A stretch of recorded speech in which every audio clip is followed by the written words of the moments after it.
Hello, and welcome to Restoring Hope, the podcast of the Missionaries of the Precious Blood. My name is Patrick Higgins. I'm your host and the Executive Director of Communications for the congregation.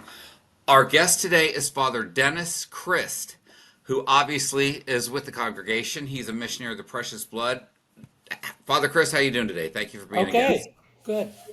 Well, we are going, Father Chris, we've got a lot to talk about you today. It's a very kind of special subject. So what I'd like to do is just, could you give us kind of your general background, how you happen to commit to the order, and kind of fill in our listeners on who you are. Well, when I was in finishing seventh grade, Father Pat Patterson was the young associate at my home parish, invited me to spend a week at our high school seminary and check things out. And it was a great way to get away from home for a while. Okay. Okay. There were 8 of us from my parish in Cleveland who went to the workshop, and 4 of us ended up being students there. 13 years later, after graduating from Brunnerdale St. Joe's College and Catholic Theological Union, I was ordained. Okay. And So so I've been a that member means for 43 years. for I've 43 been a years. priest for 43 years, been a member for 45. Okay, okay, yeah, that's good to make that distinction when you were ordained versus when you became a member of Missionaries of the Precious Blood. So, Father, today we're here to talk about Missionaries of Mercy. You are a missionary of mercy, and that's a term that's probably not familiar to a lot of our listeners. It wasn't familiar to me. So, could you explain to us what a missionary of mercy is, what you do, and how you came to become one? Um, Back in, I believe it was 2016, Pope Francis called for a Holy Year of Mercy. And he asked bishops and religious superiors to nominate priests to be missionaries of mercy. And a missionary of mercy is a priest who has special faculties from the Vatican to absolve certain sins that until then only the Pope could absolve. Now they're very rare sins. The first one is attempting or succeeding at doing bodily harm to the Holy Father.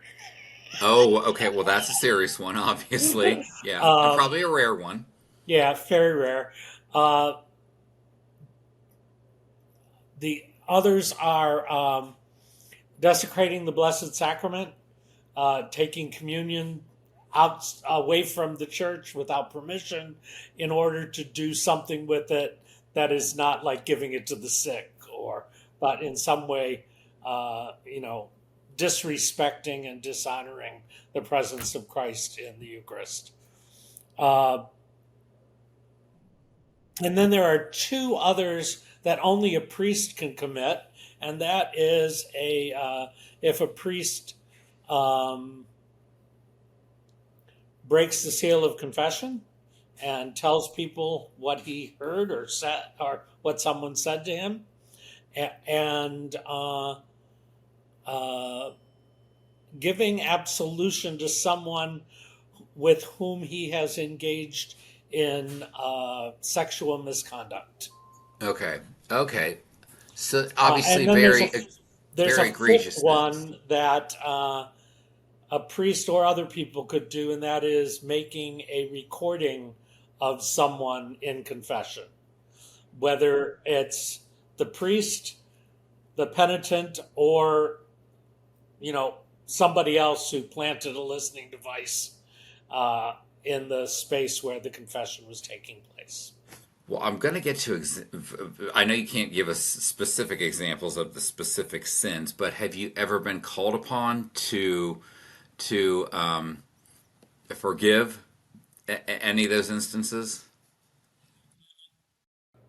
I was appointed in September. In November, I received the letter of appointment.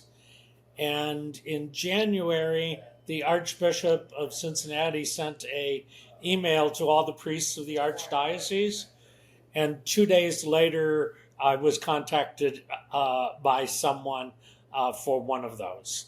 So since January, I've had one of those specific kinds. I was also contacted by a priest who said, "Since you're a missionary of mercy, would you be willing to do a penance service and talk about reconciliation, the sacrament, at a one day of a parish mission?" Oh, Uh, okay. he told me there'd be between 35 and 50 You've people got there. mail. There were 350. Oh, wow. Okay. So we had a packed church. So obviously it's a subject a lot of people were interested in hearing about. Yes, yes. Uh-huh. Well, let me, and we should probably make the distinction for our listeners. This appointment by the Pope is not specific to missionaries of the precious blood. It can be a priest of any order. Is that correct?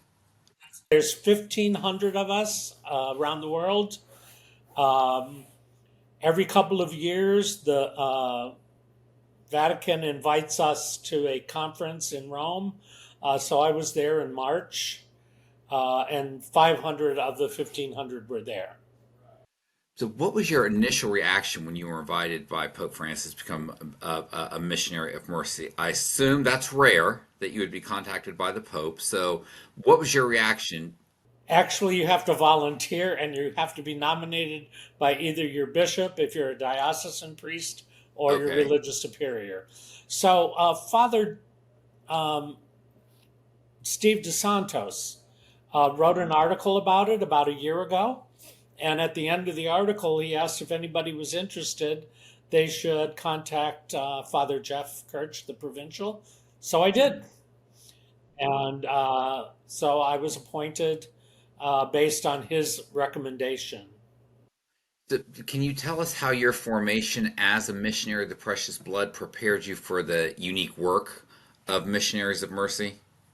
I'm not sure it was my initial formation when I was preparing to be ordained, so much as the developments in our spirituality since after I was ordained. Um, uh, I remember when I was vocation director and I was living with some of the men in Dayton, where we had our house of initial formation at the time. And there were two young men who were new, and they turned to me and they said, what impressed you most about precious blood spirituality and the life of St. Gaspar when you entered the community? And there were myself and the local pastor were at the table at dinner that day, and we looked at each other and we both laughed. And they said, "Why are you laughing?" And I said, "Because the first book on precious blood spirituality was written the year after I was ordained." Oh, So we okay. never talked about the spirituality of the precious blood until afterwards. Well, how does that spirituality of missionaries of the precious blood align with Pope Francis's call for a church of mercy? Uh, One of the four pillars of the spirituality, we call them, is reconciliation. That we're called to share God's mercy with people wherever we happen to be ministering.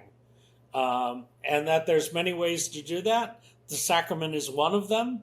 Um, Bob Schreider, who did a lot of the writing, the initial writing on precious blood spirituality, had two books on reconciliation. One on reconciliation um, on a large scale, like when uh, there's a civil war or something, and large groups of people need to find ways to be reconciled with one another. And one of them more on a personal level of being reconciled with another person or with God.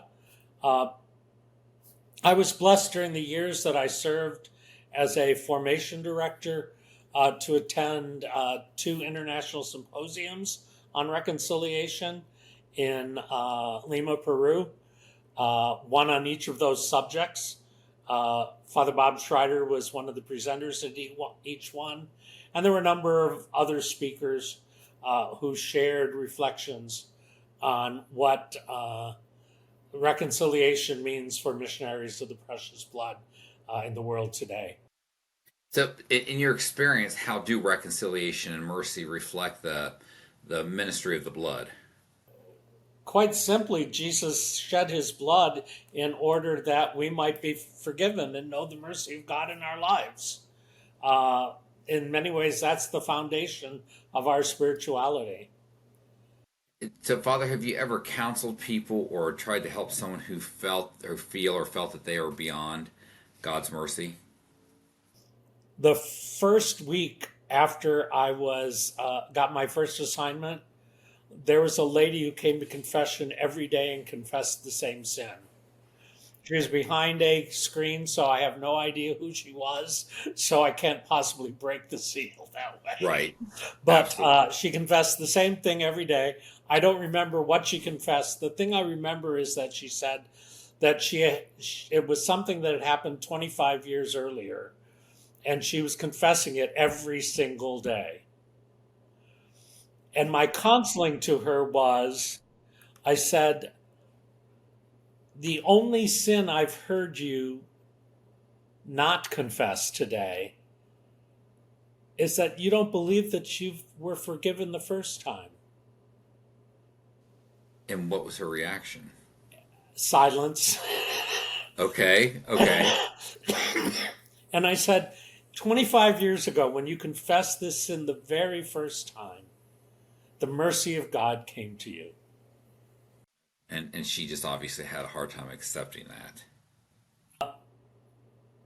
She never came to confession to me again with that sin.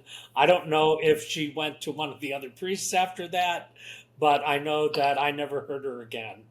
Now, there were 3 other priests at the parish at the time, so she could have gone to somebody else, and it was inappropriate for me to ask anybody else. Right, absolutely. But hopefully, perhaps you got through to her. And I've used that story in doing parish missions and stuff about how important it is for us to believe that we are forgiven. That when Jesus says there's only one unforgivable sin, and it's to not believe in the power of the Holy Spirit. And I say one of the ways that we do that is when we don't believe that the Spirit of God has poured out God's mercy on us, and we keep holding on to our own sins and not letting God take them away from us. And why do you think that is? Why do you think that people can't accept that they are forgiven the first time? Is it guilt? Guilt Is is a it powerful yeah? feeling, I think, emotion. And sometimes, uh, sometimes I think we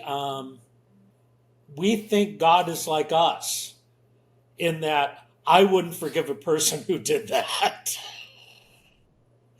So why would God forgive a person who did that? But so let me ask, how do you see the missionaries of mercy? Let's go back to the missionaries of mercy. How do you see them as an extension of the church's outreach to the margins? Well, I guess I would say part of the people on the margin who that missionaries of mercy are sent to are those specific people who don't believe that they're forgivable. Um, you know, when I was director of vocation ministry for 4 years, towards the end of my term, there was a priest who was starting a doctoral program, and he was doing research into why so few young men seemed interested in the priesthood. And he was asking me a series of questions, and he thought I was going to say that the number one stumbling block was celibacy. And what I said was the number one stumbling block in my experience was many people just don't think they're good enough. And because they judge themselves by their own standards, and their own standards often don't include mercy. Uh, One of the things that many, many times in the pre-Vatican II understanding of God, we seem to think of him as a judge who was out to catch us in our sins. Yes. And in the Yes. more recent understanding of God, um, as Pope Francis in particular, but also even all the popes since John the 23rd have spoken about the infinite mercy of God and have talked about how important it is to know that we have a God whose mercy trumps his judgment. And so it might not be the smartest thing in the world to forgive me, but God chooses to do so anyway. I always love, there's one line in two of the prophets that is exactly the same, and it's, and God remembers your sins no more. And whenever I happen to preach on that passage, I think of God knows everything. God could remember everything, but the prophet tells us the one thing God chooses to forget is our sins. And that's pretty profound. That's profound, and that's extremely comforting Because too. we tend to remember not only our own sins, but the sins of those who have hurt us. Right, right. Father, in your experience, why do you think people are slow to forgive? Well, I think the first temptation when we're hurt by someone is revenge. And we think that forgiving somebody lets them off the hook. Um, Yes. Yeah. John Paul II, when he visited the man who had attempted to kill him in prison, uh, he forgave him, but he didn't ask the government to release him from prison. He was forgiven, but the consequences of his deed were still there. He still so the consequences of what we do are not absolved. The guilt is. So am I correct to say that there's forgiveness, but there's still Yes, justice yeah, to yeah, be? yeah. Okay. And that forgiveness Okay. doesn't mean what you did was okay. It means that I'm not going to hold it against you the rest of your life. Okay. Which is difficult to do. It is difficult to do, which is, I guess, why I'm not God. Sure. Why no one else is When God. I attended the first international symposium on reconciliation in Peru, one of the speakers, who I will never forget, Vilma, was from Chile, and during the Pinochet dictatorship, soldiers came to her house at 2 o'clock in the morning and grabbed her son, who was probably 19 years old or so, took him away, and she never saw him again. After the dictatorship was overthrown and peace and reconciliation process was begun, she volunteered as one of the people who would listen to the stories of both the victims of the atrocities that happened, as well as to listen to the stories of some of the perpetrators who wanted to express their sadness and their how sorry they were for what they did. And she said a young man who had been a soldier during those years came to talk to her, and it was just by chance that they were assigned to speak to each other. And they met 2 or 3 times, and the next time they met, he said, "I have one more thing I need to tell you." He said, "I was the soldier who grabbed your son and pushed him out of a helicopter over the Pacific Ocean. And she said, I wanted to hate him. She said, but at the previous 3 meetings while listening to his story, I had already come to love him. And so I couldn't hate him.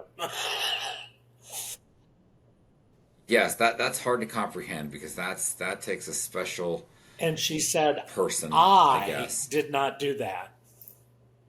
She said, only the grace of God could do that. And every time I think about her story, which I repeat often when I'm doing parish missions or retreats, I get a little teary eyed Yeah, from, and I can that would see do her it. face as she wept while telling the story. Uh, Do you know, did they remain in they did. contact, She or do said you he know? used to come and help her with things around her house when they needed repairs. She said, he did not replace my son, but he became another child in my family. That's the profound. I don't even know what other word there is for it. Yeah, That's yeah. profound. That's incredible, I remember actually. one time Dave Kelly telling the story of when. And Dave Kelly, just so our listeners know, Dave Kelly is the director of Precious Blood Ministry of Reconciliation, When they Chicago. were Correct. just getting started, they were checking out different places that were trying to do reconciliation work. And he said he went to a program. I think it was in Milwaukee, uh, and uh, he met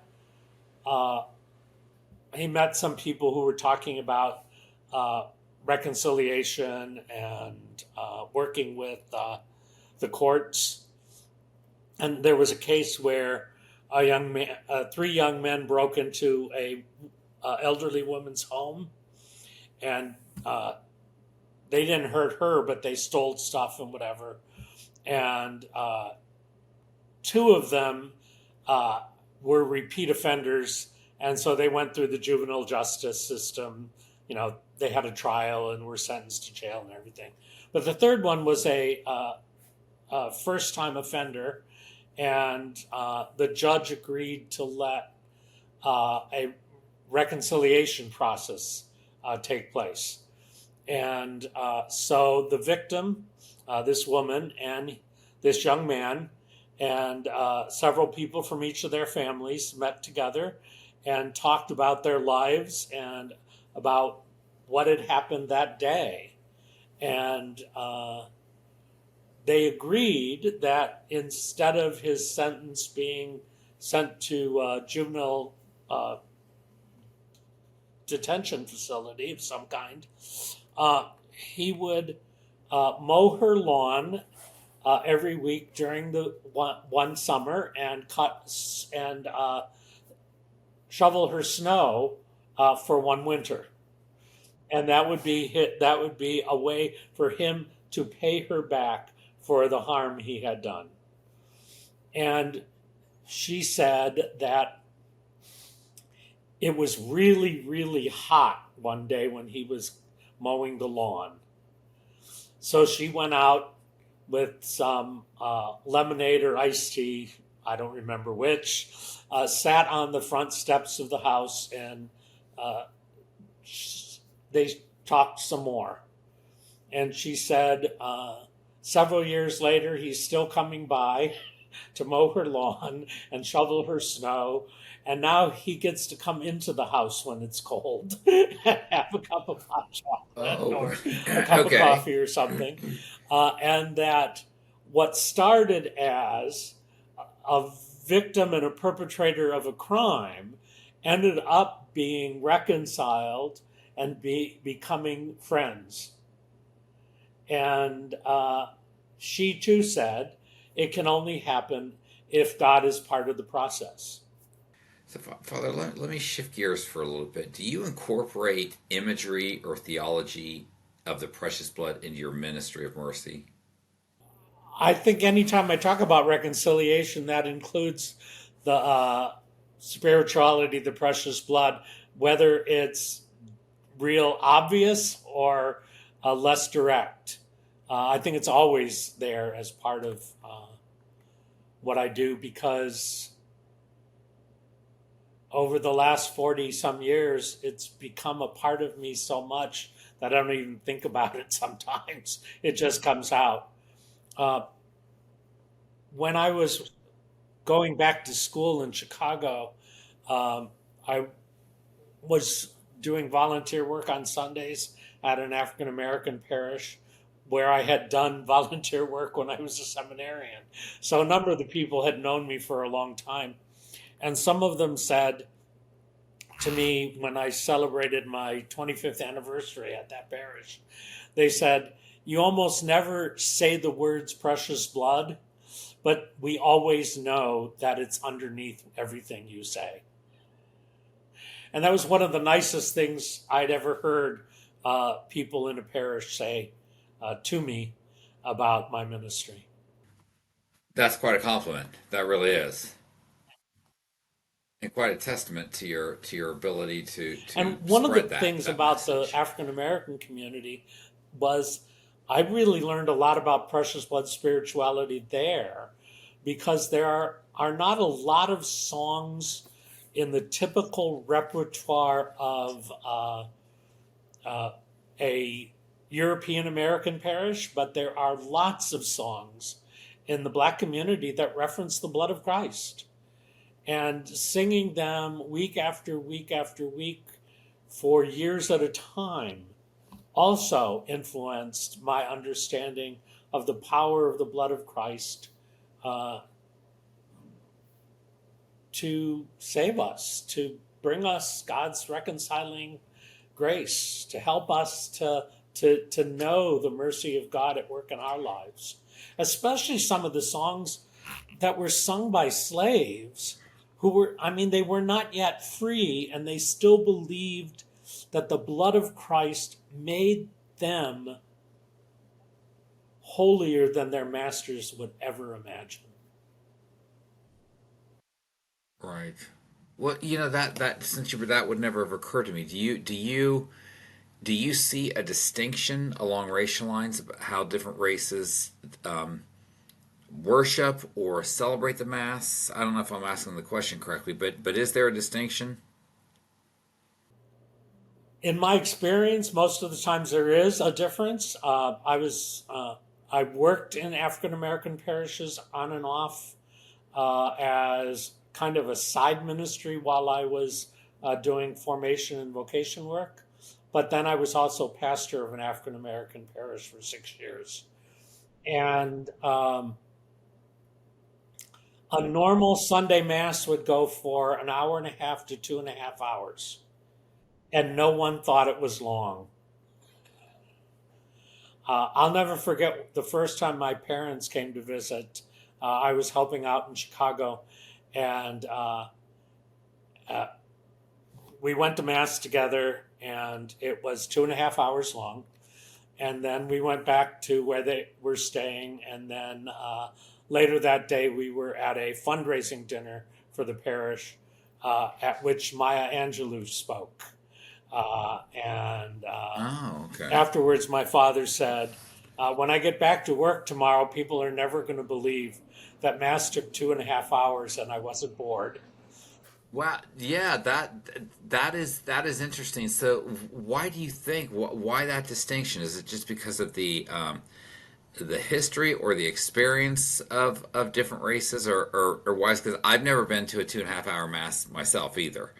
Um, Well, I think part of it is the music, uh, but the music, and that they put their whole body into it. Uh, I lived in Africa for 4 months, teaching in the seminary there, and every Sunday Mass was 2.5 hours. Uh, but some of the people who came walked 2.5 hours to get there. oh, Uh, okay. but the entrance procession included dancing. The offertory procession included dancing. The entire congregation moved with the music. Um, most of most of the mass that I attended in Tanzania on Sunday, it was all in Kiswahili. It wasn't in English, and I don't speak the language. But I could feel the power of the people joining together in such a way of expressing their faith that was so different from anything I had experienced. It's a, it sounds like those masses are more of actual celebrations. Is that correct?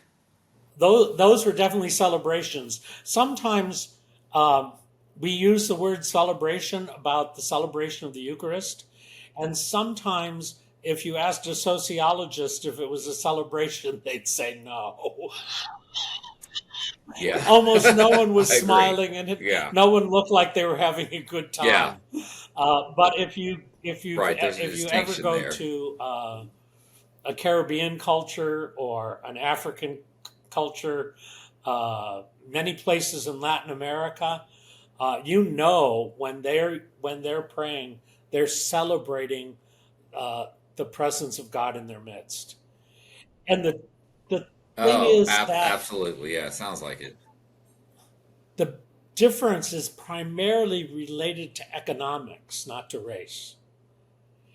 The poorer they are, the more they know that everything they have comes from God. And they recognize God's mercy at work in their lives on a regular basis.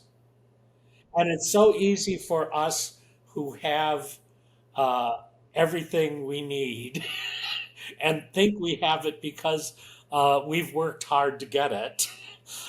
It's much easier for us to not be as grateful to God for the little things. And when you're dirt poor, you're grateful to God for every little thing. Exactly. Yeah, that's what I was going to say. Yeah, that's quite a distinction there. Father, do you think under Pope Francis, and obviously we're in the era of Pope Leo the 14th right now, but do you think that the church grew in its understanding of mercy under Pope Francis? I think many people in the church, if they were paying attention to what he was talking about, it was clear that he was much, from the very beginning, that he was much more willing to understand and proclaim God's mercy to people. I think from the very first trip he took, when he went back to talk to the journalists on the plane, and somebody asked him about homosexuality, and he said, "Who am I to judge?" He basically said, "It's up to God, and I know a God who is full of mercy." So that, you know, just a little over a year before he died, the document on mercy came out. The document on blessings came out, in which he said people who need blessings should be blessed, no matter what their situation is. So if they're in their second or third or fourth marriage, if it's two men or two women, and they come up to a priest and ask for a blessing, the blessing is not saying everything is good. The blessing is saying, may God help you. Because no matter who we are, we need that kind of blessing. We need to know that God is with us and that God helps us. You know, Francis said many times that the sacraments are not rewards for good behavior, they're help for sinners who need help. Yes, yes. So Father, can I ask you, how can mercy be a prophetic act in today's prophetic act in today's kind of divided and often unforgiving society? How can that be? I don't know if I'm asking that correctly either, but how can mercy, I guess, be a prophetic act? Prophetic, can't pronounce that word, in today's divided and often unforgiving I society. think mercy is especially a prophetic act when the natural inclination is to seek vengeance. Um, I I think about World War II. At the end of World War One, the victors sought vengeance against the people who lost, and the reason World War II broke out was because the people who experienced the vengeance hated the people who won, and after World War II, the victors, at least the United States, did everything we could to rebuild both the people on our sides. So we helped rebuild Great Britain and France, but we also helped rebuild Italy and Germany and Japan. And here, 70 or 80 years later, the nations that are closest to us were our former enemies. And that never happened before in history. That nations would seek to rebuild their enemies rather than punish their enemies. Uh, so that was a prophetic stance that a government took. And there were people in this country, if you read the history, who thought it was outrageous that we should be sending any help to our former enemies. Well, and I guess that could also be said about the Reconstruction period after the Civil War. Okay, Father, I'm gonna. We've only got a few minutes left, but I do want to get to the subject of confession. How do you prepare yourself spiritually before hearing confessions? Part of me would say I don't. I just walk in Okay, there that's and a great answer. I remember how I've been blessed by God's mercy. And that's all that it takes for me to remember that I've experienced God's mercy and that it's my job, it's my responsibility. It's also a blessing for me to share that mercy with others. So, what would you say to someone who's reluctant, afraid, or ashamed to go to confession? I was a hospital chaplain for 1 year, and I would sometimes walk into the room, and somebody would say, we would have a conversation that might last 3 minutes, might last a half hour. And at the end, they'd say, well, I probably should go to confession now. And I'd say, well, we've already been doing that.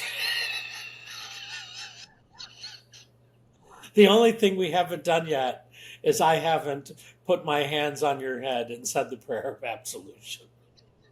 You, by sharing your story, you've already confessed. All right. Well, thank you, Father Dennis Christ, for talking to us today. As we mentioned, Father Christ is not only a missionary of the precious blood, but he is a missionary of mercy. It's been a fascinating conversation. So, thank you for joining us. We appreciate that. If anyone has questions or wants to learn more about missionaries of the precious blood, we are at preciousbloodus.org, and you can also find us on Instagram, LinkedIn, and Facebook. Father Chris, thank you once again for joining us. We've enjoyed the conversation, and Thank you. we hope to have you back. God bless. Thank you.